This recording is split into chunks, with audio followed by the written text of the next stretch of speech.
Assalamualaikum warahmatullahi wabarakatuh. Alhamdulillah hamdan katsira tayyiban mubarakan fihi kama yuhibbu rabbuna tabaraka wa ta'ala wa yarda. Wa ashhadu an la ilaha illallah wa ashhadu anna Muhammadar Rasulullah. Allahumma salli wa sallim ala Muhammad wa ala alihi wa sahbihi wa man ihtada bihadihi ila yaumiddin.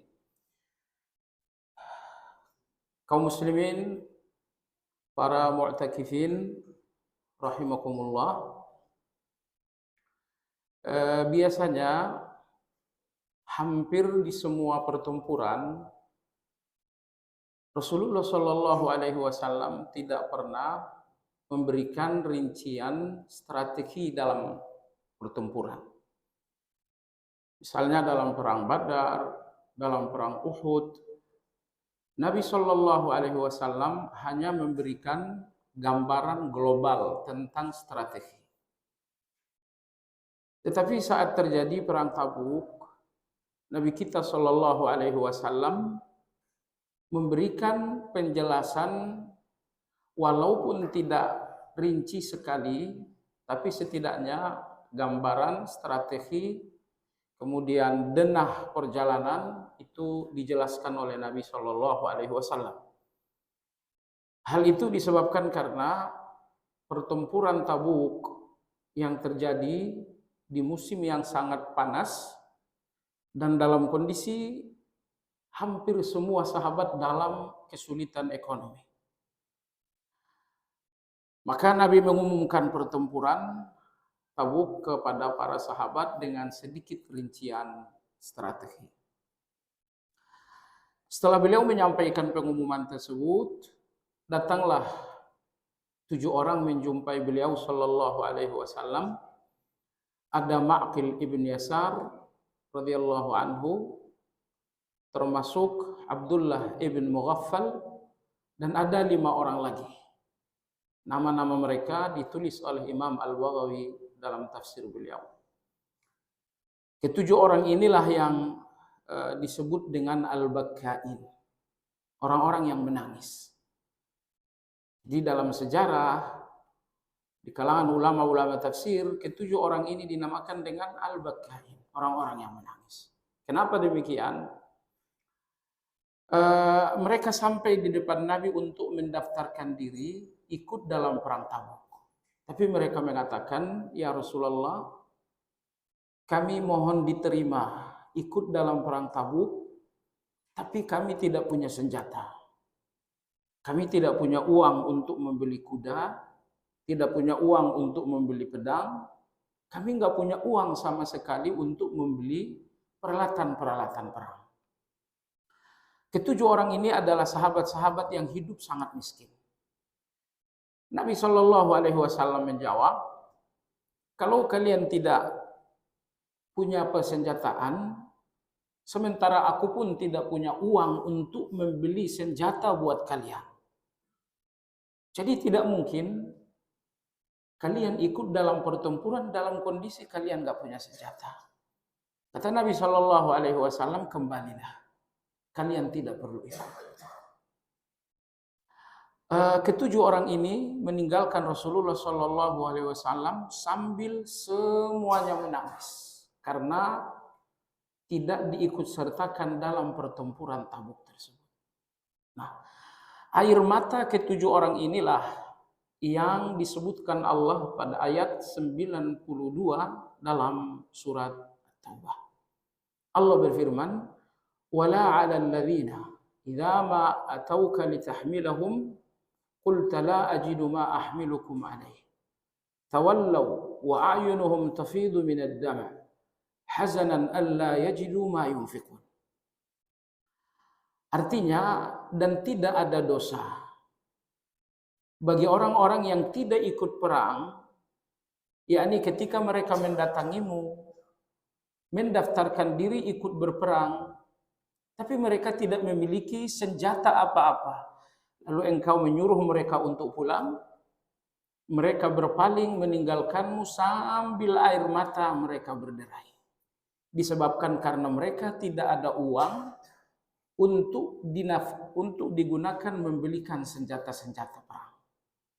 Nah, jamaah sekalian yang saya hormati, Al-Quran bisa saja menceritakan ketujuh orang ini pergi meninggalkan Nabi. Tapi yang menarik, informasi Al-Quran tidak sebatas itu. Melainkan Al-Quran menyebutkan bagaimana mereka meninggalkan Nabi.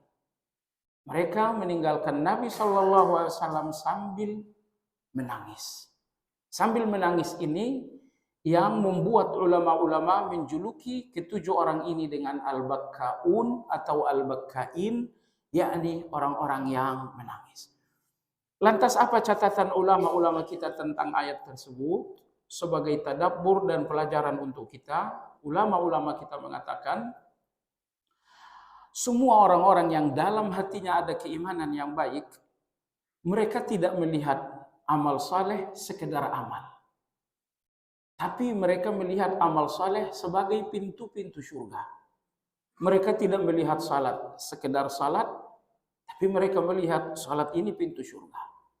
Mereka tidak melihat puasa hanya dengan definisi puasa, tapi mereka melihat puasa ini adalah pintu surga. Semua amal saleh dalam pandangan mereka adalah pintu surga. Oleh sebab itu, ketika ada satu pintu surga yang tertutup dan tidak bisa dimasuki, orang-orang yang berhati bersih, terisi dengan keimanan yang sempurna, akan bersedih, bahkan akan menangis karena menemukan salah satu pintu surga tertutup. Nah, atas dasar ayat ini jamaah sekalian, hendaklah kita semua mengkaji hati ini sedalam-dalamnya. Kalau kita termasuk orang yang bersedih atau bahkan menangis saat kita tidak bisa menyertai satu kebaikan dan amal saleh, kesedihan dan air mata tersebut datang dari keimanan. Itu menunjukkan bahwa Anda dan saya orang yang benar-benar beriman.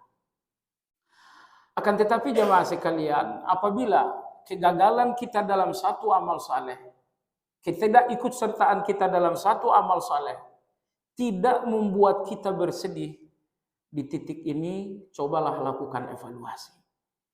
Karena hal seperti itu hanya terjadi karena keimanan yang rusak. Maka sisi lain dari keimanan didefinisikan Nabi SAW dalam hadis sahih. Ketika beliau bersabda, "Man sarrathu hasanatuhu wa sa'atuhu sayyi'atuhu fahuwa mu'min." Siapapun orang yang bergembira dengan kebaikannya dan bersedih dengan dosa dan kejahatannya, fahuwa mu'min, maka dia betul-betul seorang yang mukmin. Jadi lihatlah gembira dan lihatlah sedih Anda.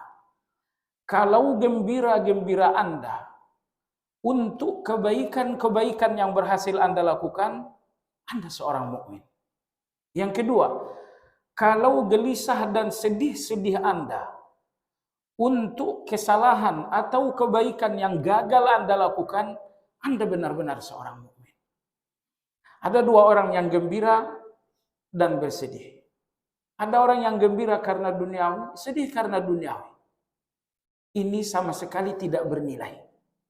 Tapi jamaah sekalian, apabila Anda ingin mengenali iman Anda lebih dalam, mengenali iman Anda lebih jelas, lihatlah gembira dan lihatlah sedih Anda terhadap amal kebaikan dan keburukan. Kalau kegembiraan muncul di setiap kebaikan, Anda seorang mukmin. Semisal Anda dengarkan suara azan, lalu dari hati ini ada rasa gembira. Ketika Anda mengambil mushaf, lalu dari hati ini muncul rasa gembira. Ketika Anda akan berdiri sholat tarawih, kemudian dari hati ini muncul rasa gembira. Kata Nabi SAW, "Man sarrathu hasanatuhu wa sa'athu sayyi'atuhu fa huwa mu'min." Kegembiraan untuk setiap kebaikan dan kegelisahan untuk setiap kesalahan menunjukkan bahwa Anda adalah seorang mukmin. Kesedihan untuk kesalahan, misalnya Anda terlanjur gibah, kemudian Anda gelisah.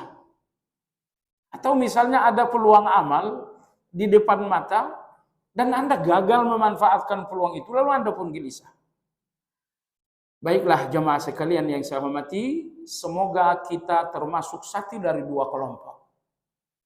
Kita menemukan satu amal, kemudian kita bergembira, atau kita tidak bisa menjalankan satu amal, lalu kita bersedih. Di dua kondisi ini kita adalah seorang mukmin insyaallah taala. Demikian, subhanakallahumma bihamdika asyhadu an la ilaha illa anta astaghfiruka wa atubu ilaik. Alhamdulillahirabbil alamin. Assalamualaikum warahmatullahi wabarakatuh.